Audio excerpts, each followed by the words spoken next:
नमस्कार दोस्तों, स्वागत है आपका हमारे चैनल पर। आज है 15 जनवरी 2025, दिन है बुधवार। आज का हम करंट अफेयर आपके लिए लेके आए हैं। यह करंट अफेयर टॉपिक वाइज होगा, जैसे इकोनॉमिक्स से जो महत्वपूर्ण चीज़ है, योजना से जो महत्वपूर्ण खबर है, साइंस टेक से जो महत्वपूर्ण खबर है, टॉपिक वाइज हमारा रहेगा, जिससे कि आपको अपने नोट्स बनाने में आसानी रहे। आपको ये समझने में आसानी रहे कि कौन सा प्रश्न किससे संबंधित हो सकता है। यदि आप चैनल पर नए हैं तो सब्सक्राइब कर लीजिएगा, जिससे दैनिक करंट अफेयर आपको मिलता रहे। वीडियो पूरा देखिएगा, जिससे कि चीज़ें आपकी यहीं पर समझ में आ जाएं और आपको परीक्षा में मदद मिले। तिथि है आज की माघ कृष्ण द्वितीय। महाकुंभ चल रहा है प्रयागराज में। संवत है हमारा विक्रम संवत 2081। पहली खबर हमारी है सरकारी योजना से।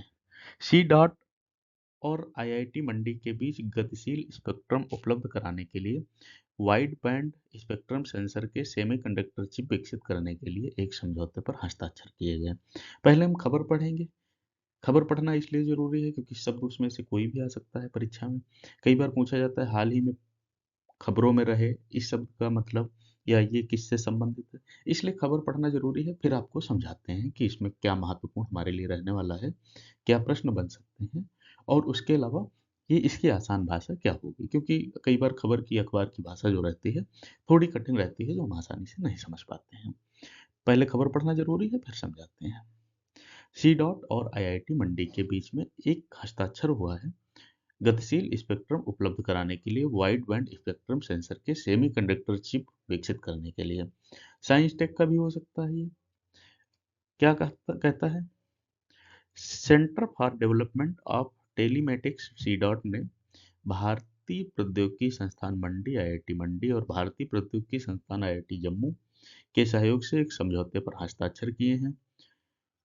यह समझौता स्पेक्ट्रम उपयोग को बढ़ावा देने के लिए wide band spectrum sensor ASIC chip के विकास पर केंद्रित है, जो स्वदेशी अगली पीढ़ी की दूरसंचार प्रौद्योगिकी बनाने की दिशा में महत्वपूर्ण कदम है। दूरसंचार विभाग की दूरसंचार प्रौद्योगिकी विकास निधि TTDF योजना के तहत इस पर हस्ताक्षर किए गए हैं। भारतीय स्टार्टअप, शिक्षा जगत और अनुसंधान एवं विकास संस्थानों को वित्तीय सहायता के लिए बनाई गई यह योजना दूरसंचार उपकरणों और इसके संसाधनों के डिजाइन, उन्हें विकसित करने और व्यवसायीकरण के लिए अहम है। इसका उद्देश्य ब्रॉडबैंड और मोबाइल सेवाओं को किफायती बनाना है, जिससे पूरे भारत में डिजिटल विभाजन को पाटा जा सके। इस योजना का उद्देश्य ग्रामीण ब्रॉडबैंड सेवाओं को लक्षित करते हुए कम उपयोग वाले बैंड का उपयोग करके स्पेक्ट्रम दक्षता में सुधार करने के लिए वाइड बैंड स्पेक्ट्रम सेंसिंग और हार्डवेयर विकसित करना है। यह पहल न्यूनतम सेंसिंग समय के साथ 2 गीगाहर्ट्ज स्पेक्ट्रम से अधिक स्कैन करने में सक्षमता प्रदान करेगी, जिसके कॉग्निटिव रेडियो नेटवर्क से थ्रूपुट को बढ़ावा मिलेगा। इसके अलावा इन डिजाइनों को शुरू करने में फील्ड प्रोग्रामेबल गेट एरे वातावरण में अनुकरण किया जाएगा और बाद में एप्लीकेशन विशिष्ट एकीकृत सर्किट सेमीकंडक्टर चिप से संयुक्त किया जाएगा। गेट एरे एक अर्धचालक प्रौद्योगिकी है। इसमें अनुप्रयोग विशिष्ट एकीकृत सर्किट के डिजाइन और निर्माण के लिए पुनर्निर्मित चिप का उपयोग किया जाता है। ये तो हमारी खबर है। देखिए, एक सवाल दोस्तों आपके मन में आ सकता है कि हम करंट अफेयर जो आपको देते हैं वो एमसीक्यू टाइप क्यों नहीं देते हैं। देखिए, एमसीक्यू में क्या होता है कि आपको एक क्वेश्चन बताया, उसके बाद उसका आंसर बता दिया, उसके बारे में थोड़ा बता दिया, जो कि आपके लिए अब सफिशिएंट नहीं रहने वाला है। पूरी खबर हम पढ़ते हैं, उसमें बहुत सारे शब्द मिलेंगे, अभी हम इसी में आपको बता रहे हैं, जो कि एमसीक्यू में उतना बता पाना संभव नहीं है। किया क्या गया है, सी डाट और आईआईटी मंडी के बीच में एक स्पेक्ट्रम का समझौता किया गया है। यह स्पेक्ट्रम सेमीकंडक्टर चिप के विकसित करने से संबंधित रहेगा। किसने किसने किया है, सी डॉट, आईआईटी मंडी और आईआईटी जम्मू। एक प्रश्न हमारा यहीं से तैयार हो जाएगा कि यह समझौता किनके किनके बीच हुआ है।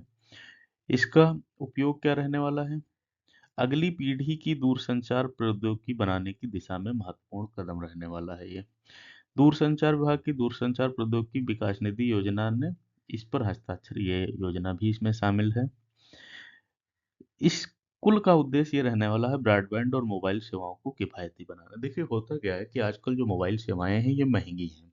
उसका कारण ये हो रहा है कि उस पर जो लागत लग रही है वो बहुत ज़्यादा लग रही है। तो आईआईटी मंडी, आईआईटी जम्मू और सीडेक ने एक ऐसा प्लान बनाया है जिसमें क्या होने वाला है कि एक ऐसा सेमीकंडक्टर चिप विकसित किया जाएगा जिसका ब्रॉडबैंड ऐसा होगा कि वो कम लागत में ज़्यादा क्षमता के साथ अपनी सुविधाएं दे सके। समय जिसका कम होना चाहिए, जैसे कहते हैं कि यह न्यूनतम सेंसिंग समय के साथ 2 गीगाहर्ट्ज़ स्पेक्ट्रम से अधिक स्कैन करने की सक्षमता प्रदान करेगी। दूसरी चीज़ है, इसमें एक शब्द और आया है, गेट एरे। ये भी पूछा जा सकता है कि गेट एरे क्या होता है? तो गेट एरे अर्धचालक प्रौद्योगिकी है जिसमें अनुप्रयोग विशिष्ट विशिष्ट एकीकृत सर्किट के डिजाइन और निर्माण के लिए पुनर्निर्मित चिप का उपयोग किया जाता है। तो ये खबर इसलिए हमारे लिए थोड़ा महत्वपूर्ण रहने वाली है। साइंस टेक से भी है और वैसे तो योजनाओं से संबंधित भी है क्योंकि इसमें 2-3 योजनाएं भी शामिल हैं। अगली जो खबर हमारे लिए है वो है रक्षा विभाग से, डिफेंस से। भारत द्वारा तीसरी पीढ़ी की एंटी टैंक मिसाइल नाग एमके का सफल परीक्षण किया गया। पहले खबर पढ़ते हैं फिर समझेंगे। 14 जनवरी को भारत द्वारा स्वदेशी रूप से विकसित तीसरी पीढ़ी की एंटी टैंक गाइडेड मिसाइल नाग मार्क 2 का फील्ड परीक्षण सफलतापूर्वक किया गया। रक्षा मंत्रालय के अनुसार यह तीसरी पीढ़ी की anti tank fire and forgetted guided missile है। ये परीक्षण भारतीय सेना के वरिष्ठ अधिकारियों की उपस्थिति में रक्षा अनुसंधान एवं विकास संगठन डीआरडीओ द्वारा पोखरण फील्ड रेंज में किए गए। परीक्षणों के दौरान मिसाइल ने अधिकतम और न्यूनतम दूरी पर लक्ष्यों को सटीकता से नष्ट करके अपनी सटीकता का प्रदर्शन किया जिससे इसकी मारक क्षमता प्रमाणित हुई। परीक्षणों के दौरान नाग मिसाइल कैरियर संस्करण 2 का भी मूल्यांकन किया गया। इन सफल परीक्षणों के साथ संपूर्ण हथियार प्रणाली अब भारतीय सेना में शामिल होने के लिए तैयार है। डीआरडीओ द्वारा विकसित नाग मार्क 2 मिसाइल विशेष रूप से आधुनिक बख्तरबंद खतरों का मुकाबला करने के लिए डिजाइन की गई है। इसकी फायर एंड फारकेट तकनीक ऑपरेटरों को लॉन्च से पहले लक्ष्य को लॉक करने की अनुमति देती है जिससे जटिल युद्ध क्षेत्रों में भी सटीक हमले सुनिश्चित होते हैं। 2024 में भारत ने मध्यम दूरी की बैलिस्टिक मिसाइल अग्नि 4 का भी परीक्षण सफलतापूर्वक किया था। देखिए भाई, भारत ने क्या किया है, तीसरी पीढ़ी की एंटी टैंक मिसाइल नाग एमके 2, कौन सी मिसाइल, नाग एमके 2 का सफल परीक्षण किया गया है। कब किया गया है? 14 जनवरी को। यह क्या है? स्वदेशी रूप से विकसित तीसरी पीढ़ी की एंटी टैंक गाइडेड मिसाइल नाग एमके 2 है। रक्षा मंत्रालय के अनुसार क्या है? Anti tank fire and targeted guide. ठीक है। इसमें क्या है?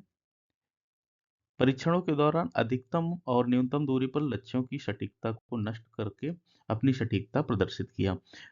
ये बहुत बढ़िया हमारे लिए हुआ है क्योंकि बख्तरबंद खतरे कई बार ऐसे होते थे जो पता नहीं चलते कहाँ लोग आतंकवादी घुसपैठी बैठे हैं, किस स्थिति में बैठे हैं, तो वहां से बचाने के लिए ये बहुत महत्वपूर्ण रहने वाली है। इसकी फायर एंड टारगेटेड तकनीक जो है ऑपरेटरों को लॉन्च से पहले लक्ष्य को लॉक करने की अनुमति देती है जिससे जटिल युद्ध क्षेत्रों में भी सटीक हमले सुनिश्चित होते हैं। 2024 में क्या हुआ था, भारत ने मध्यम दूरी की बैलिस्टिक मिसाइल अग्नि 4 का परीक्षण किया था।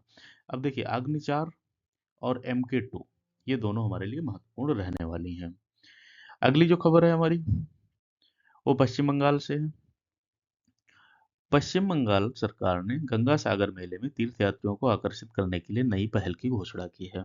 पश्चिम बंगाल की खाड़ी में गंगा के संगम पर आयोजित होने वाले गंगा सागर मेले के आयोजकों ने 12 जनवरी 2025 को कई पहलों की घोषणा की। इसमें वार्षिक तीर्थ यात्रा में भाग लेने वाले तीर्थयात्रियों के लिए एक प्रमाण पत्र प्रदान करना शामिल है। राज्य के ऊर्जा मंत्री अरूप विश्वास ने बंधन पहल की घोषणा की जिसके तहत तीर्थयात्रियों को 3 भाषाओं में प्रमाण पत्र दिए जाएंगे। अन्य पहलों में ई अनुसंधान, तीर्थयात्री मेला मैदान को सुविधाओं का उपयोग कर सकते हैं और ई परिचय क्यूआर कोड सक्षम पहचान बैंड शामिल है ताकि लोग मेला मैदान में खो न जाए। राज्य के विभिन्न भागों से तीर्थयात्रियों को सागर तक पहुंचाने के लिए लगभग 2500 सरकारी और निजी बसें, जेटी, नौ बजरे जहाज वगैरह लॉन्च किए गए हैं। अब ये पूछा जा सकता है कि तीर्थयात्रियों के लिए प्रमाण पत्र प्रदान करने वाला कौन सा राज्य है? वो है पश्चिम बंगाल। पहल इनकी ये कौन सी है? बंधन पहल है। इसमें होगा क्या कि प्रमाण पत्र दिया जाएगा 3 भाषाओं में। 3 भाषाओं का मतलब क्या है? एक तो बंगाली रहने वाली है, हिंदी रहने वाली है और इंग्लिश रहने वाली है। ई परिचय, क्यूआर कोड, सक्षम पहचान पत्र होगा। जैसे लोग मेले में खो ना जाए, मान लो कहीं कोई खो जा रहा है, तो उसकी डिटेल उस पहचान पत्र में रहने वाली है, बंधन के थ्रू जो मिलेगा। तो उसको स्कैन करके कोई भी पुलिसकर्मी या कोई भी अधिकारी उसको नियत लक्ष्य तक पहुंचा सकता है, भले ही वो कैसी स्थिति में हो। आपने सुना होगा कई बार मानसिक रूप से विक्षिप्त लोग रहते हैं या ऐसे रहते हैं जो अपने पता नहीं बता पाते हैं, तो उनके लिए ये किया जा रहा है। बाकी इसके अलावा गंगा सागर मेले में बस, निजी बस, जेटी, जहाज और ऐसी चीजें शामिल हैं जिससे यात्रियों को असुविधा ना हो। ये मेला कब से कब का है? 12 जनवरी से 2025 से शुरू होने वाला है। गंगा सागर का बहुत बड़ा मेला ये होता है बंगाल की खाड़ी में। आज भारतीय थल सेना दिवस है। हर साल 15 जनवरी को भारत और उसके नागरिकों की रक्षा के लिए हमारे सैनिकों के बलिदान को याद करने के लिए भारतीय थल सेना दिवस मनाया जाता है। यह दिन उस क्षण की याद में भी मनाया जाता है जब 15 जनवरी 1949 को लेफ्टिनेंट जनरल के एम करियप्पा ने फ्रांसिस बुचर में भारतीय सेना के पहले कमांडर इन चीफ के रूप में पदभार संभाला था। फ्रांसिस बुचर भारत के अंतिम ब्रिटिश कमांडर इन चीफ थे। इस वर्ष 77वां सेना दिवस समारोह महाराष्ट्र के पुणे में आयोजित किया गया। अपनी समृद्ध सैन्य विरासत के लिए प्रसिद्ध पुणे ने पहली बार 15 जनवरी 2025 को प्रतिष्ठित सेना दिवस की मेजबानी की। इस वर्ष पहली बार भारतीय सेना ने सटीक बुकिंग के लिए डिजिटल प्रणाली ADP 25 ऐप शुरू किया, जिससे सभी नागरिकों के लिए आसान और सुलभ हो गया है। पहली चीज तो है सेना दिवस है आज अपना 15 जनवरी को, हमारे लिए बहुत गौरव का दिन है। 15 जनवरी 1949 को लेफ्टिनेंट जनरल के एम करियप्पा ये जो है कमांडर इन चीफ थे अंतिम ब्रिटिश सरकार की तरफ से। ठीक है, तो उनकी क्षण में भी ये मनाया जाता है। हमारे सैनिकों को बलिदान दिवस के रूप में इसको याद किया जाता है। इस बार का 77वां सेना दिवस रहेगा जो महाराष्ट्र के पुणे में आयोजित किया जाएगा। ये भी प्रश्न पूरा पूरा बनेगा, किस नंबर का है और कहाँ आयोजित किया जाना है। महाराष्ट्र में ये पहली बार किया गया है। अच्छा, सीट बुकिंग के लिए इन्होंने क्या किया है? ADP 25 ऐप शुरू किया है जिससे कि आसानी से सीट बुकिंग की जा सके। परेड की मेजबानी पुणे में की जाएगी। दोस्तों, तो हमारे चैनल पर आप नए हैं तो सब्सक्राइब कर लीजिएगा, लाइक करिएगा, कमेंट करिएगा, शेयर करिएगा, जिससे कि हमें भी थोड़ी ऊर्जा मिलती रहे। हम आपके लिए दैनिक करंट अफेयर या और हमारे लिए जो अपडेट हैं, अच्छे अपडेट जो हमारी परीक्षाओं से संबंधित हैं, वो हम समय समय पर लाते रहते हैं। चैनल से जुड़ने के लिए धन्यवाद। वीडियो देखने के लिए धन्यवाद।